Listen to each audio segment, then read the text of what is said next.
its commerce tips.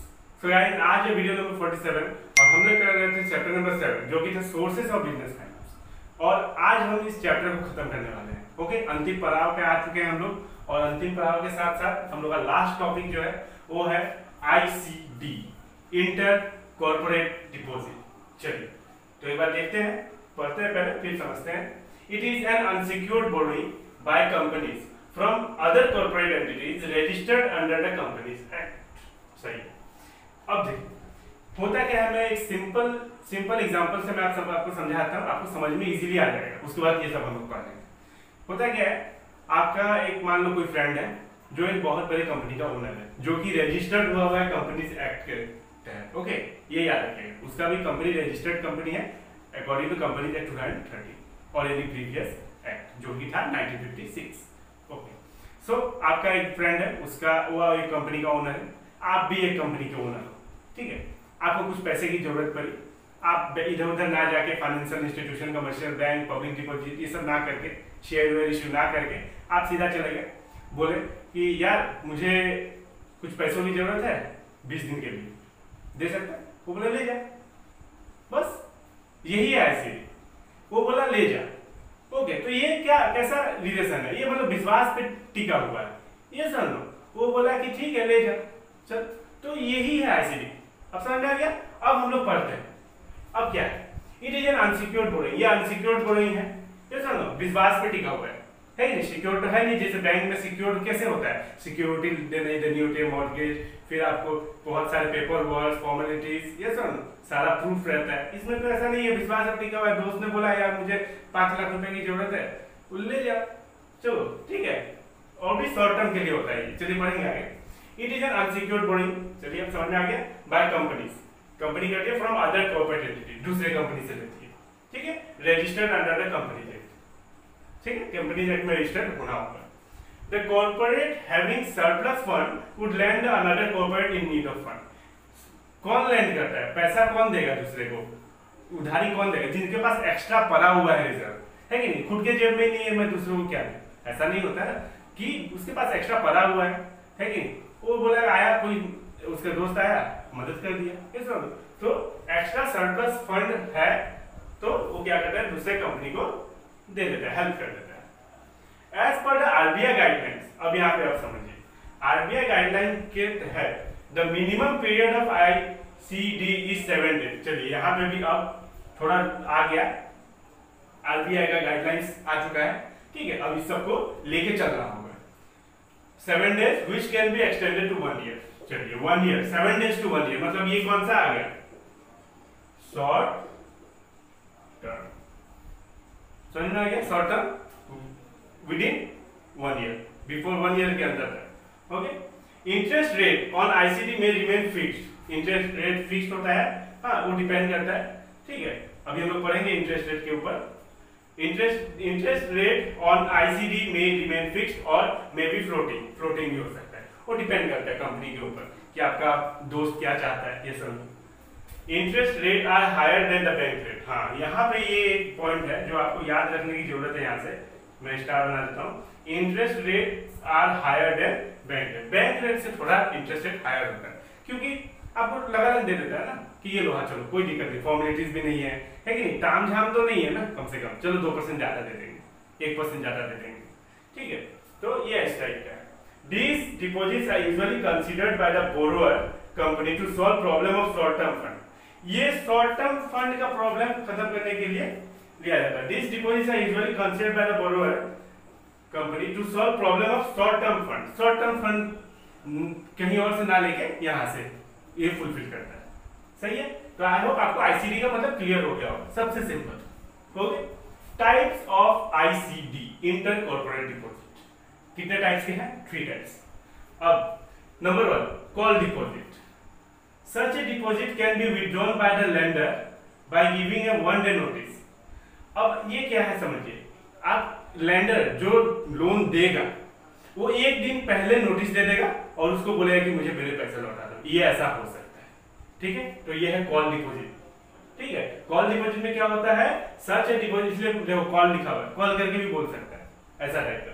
तो such a deposit can be withdrawn by the lender by giving a 1 day notice, एक दिन पहले notice दे देगा 1 day का, और बाद में बोलेगा कि हमको मेरा पैसा चाहिए, जरूरी है मुझे, आप लौटा दो।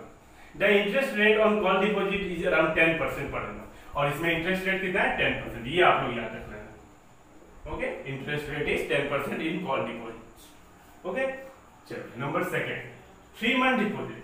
These are most popular types of ICD and are generally considered by the borrower to solve problem of short term capital। चलिए अब जो हम लोगों ने यहाँ पे देखा, problem of short term capital को सॉल्व करने के लिए ये 3 मंथ्स डिपॉजिट दिया जाता है। 3 मंथ्स एक एवरेज होता है, ठीक होता है, 3 मंथ्स 4 6, तो यहाँ पे 3 मंथ बनाया गया है, एक टाइप से 3 month type.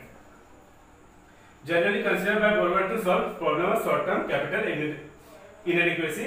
the rate of interest on 3 month deposit is 12%। अब देखिए इसमें थोड़ा ज्यादा है, 2% बढ़ी है, पहले था 10%, अब ये 2% बढ़ी है, जो कि हो गया 12%। तो ये आपको बस कुछ चीजें याद रखनी है, कुछ पढ़नी भी पड़ती है। ओके, आप लोग कुछ थोड़ा समझ लो, थोड़ा एक बार ये चीजें थोड़ा याद ध्यान में रख लो, याद तो रखनी पड़ेगी ना, इसमें 10% है, इसमें 12% है, इसमें 15 है, ये तो आपको थोड़ा ध्यान में रखना होगा। ओके, तो आ जाएगा, वो आ जाता है, ऑटोमेटिक आ जाता है, आप 1-2 बार पढ़ोगे तो आ जाएगा। फिर 6 मंथ डिपॉजिट, चलो 6 मंथ भी आ गया। These deposits are usually made with first class borrower for a term of 6 month। 6 month deposit है तो 6 month, the rate of interest for such deposit is 15%। अब लो इसमें 15% है, और यहाँ पे जो एक टर्म लिखा हुआ है फर्स्ट क्लास बोरोवर, इसका मतलब है कि बहुत अच्छा बोरोवर, बहुत अच्छा मतलब उसका साथ आपका रिलेशन भी बहुत अच्छा है, आप जब बोलते हो पैसे आपको लौटा देता है टाइम से, या फिर टाइम से पहले ही लौटा देता है, डेट है मतलब 10 दिन बाद का, वो आपको आज ही लौटा देगा, ये सब 1 दिन पहले दे देगा, एकदम टाइम टू टाइम, इसके साथ आपका कोई प्रॉब्लम नहीं होता, एकदम फर्स्ट क्लास पार्टनर है आपका, समझ लो। ओके, तो फर्स्ट क्लास बोरोवर, और इसमें रेट ऑफ इंटरेस्ट 15% है, ज्यादा है इसमें, तो ये आपको याद रखनी होगी। ओके, तो ये था आईसीडी, एकदम easy, unsecured loan by companies from other corporate entity registered under company 2013 या 1956 जो भी, तो ये है आईसीडी और ये उसके टाइप्स। ओके, आई होप आपको क्लियर हो गया होगा। चलिए next one is merits of inter corporate deposits. अब मेरिट देख लेते हैं। Free from bureaucratic and legal problem.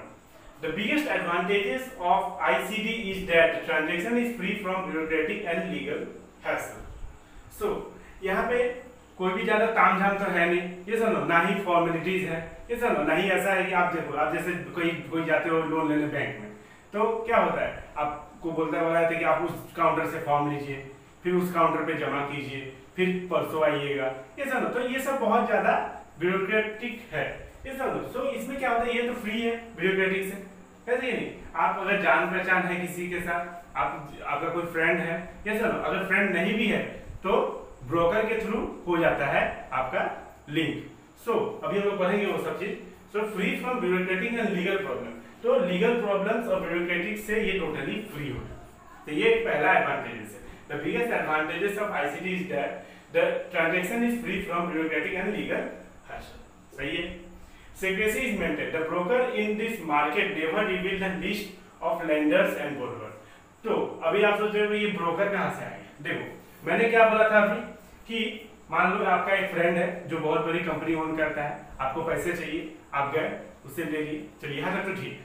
मान लो आपका अगर मान लो कोई जान पहचान नहीं है, मान लो ये समझ लो, तो दो कंपनी को मिलाने का काम क्या करता है, ये है कंपनी ए और ये है कंपनी बी, तो दो कंपनी है, तो ये दोनों के बीच में लिंक कौन बैठाता है, ये समझ लो, तो ये किसका काम है, ब्रोकर का काम है कि नहीं। आपको कुछ लैंड खरीदनी है मान लो, तो आपको कैसे पता चलेगा कि कौन सा लैंड कहाँ पे खाली है, ये सब आप समझ रहे हो ना। तो ये काम किसका है, पता लगाना या फिर आपको बताना कि हाँ मेरे पास है, कि ब्रोकर का काम है कि दो पार्टी को ये क्या करता है, मिलाता है, ओके, आमने सामने करवाता है कि आप बात कर लो, ऐसा ऐसा है, ये सब। तो ये काम किसका है, ब्रोकर का है। सो अगर आपका कोई फ्रेंड नहीं है तो ये ब्रोकर के थ्रू ही आपको पता चलेगा ना कि हाँ ये कंपनी में आप जा सकते हो, ये समझो, उसके पास रिजर्व है, वो रखते हैं, वो आपको दे देंगे, ये समझो।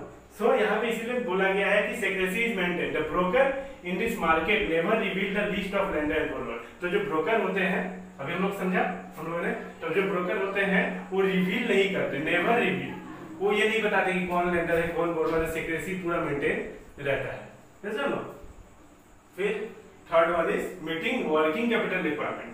ICD are good source of finance. Here ICD means inter corporate deposits. ICD are good source of finance to overcome the problem of shortage of working capital.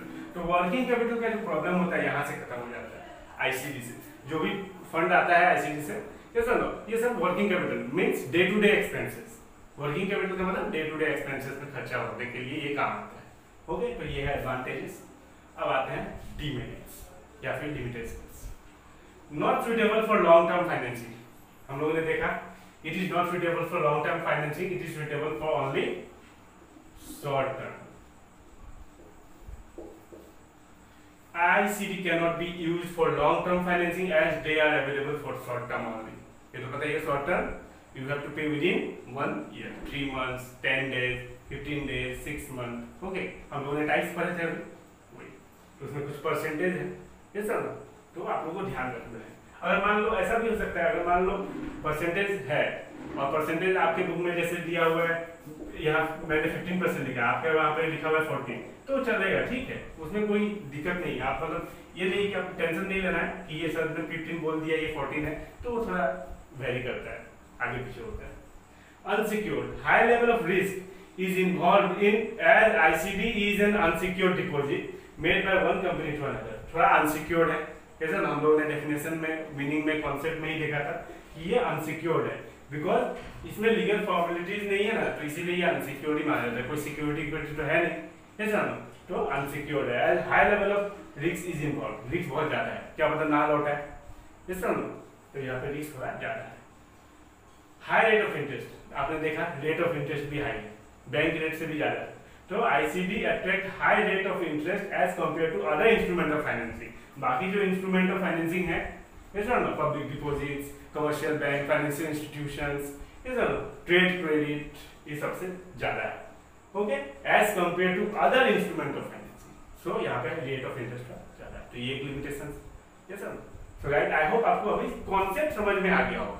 ये सर, आप स्क्रीनशॉट ले लो, बाद में इसी को आप एग्जाम में लिख सकते हो। अगर आपको लगता है कि एक पॉइंट और आपके दिमाग में चल रहा है, जो अच्छाई है या फिर कुछ बुराई है कंपनी आईसीडी के बारे में, आप ऐड कर सकते हो, इसमें कोई दिक्कत नहीं है। Okay, so guys, till then good bye. जब अभी तक आप लोगों ने अगर सब्सक्राइब नहीं किया है चैनल को, तो प्लीज सब्सक्राइब कर लो, लाइक करते रहो, शेयर करो,